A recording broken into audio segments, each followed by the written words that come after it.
नाफेड केंद्रावर तूर खरेदीत मोठ्या प्रमाणात बनवेगिरी करणाऱ्या 4 व्यापाऱ्यांवरती नेर पोलीस ठाण्यात गुन्हा दाखल करण्यात आलाय। नेर बाजार समितीतील शेतकऱ्यांच्या चौकशीत ही बनवा-बनवी समोर आली होती।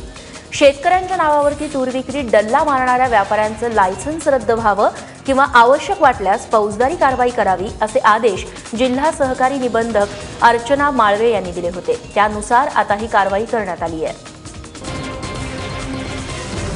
शेतकऱ्यांच्या नावाने बँकेची फसवणूक करणाऱ्या रसोया प्रोटीन्स कंपनीवरती सीबीआयने धाड टाकली आहे। नागपूरसह वणी आणि मलकापूरमधील कंपनीच्या कार्यालयांवरती हे धाडसत्र राबवण्यात आलं।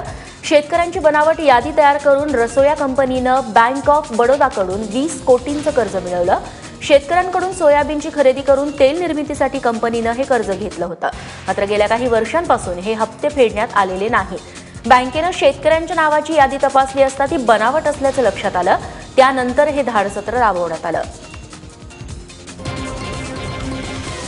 महाबळेश्वरमध्ये पर्यटक टोल मागितला म्हणून मुंबईतले आमदार तुकाराम काते यांनी वनसमितीच्या कर्मचाऱ्यांना मारहाण केली।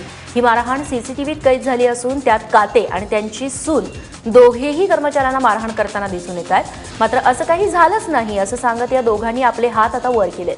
तर दुसरीकडे मारहाण केलेल्या कर्मचाऱ्यांची तक्रार घेण्यास पोलीस टाळाटाळ करत असल्याचा आरोप करण्यात येतोय। त्यावरती अशी कोणतीच तक्रार घेऊन कर्मचारी आले नसल्याचा दावा पोलिसांनी केला आहे।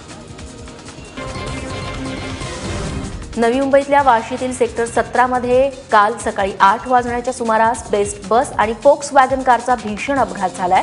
सुदैवाने या अपघातात कुठलीही जीवितहानी झाली नाही। मात्र हा अपघात इतका भीषण होता की बसमधील ड्रायव्हर थेट रस्त्यावरती फेकला गेला। त्यामुळे अनेकांच्या काळजाचा ठोका चुकला। मात्र चालक आणि वाहक किरकोळ जखमी झालेत।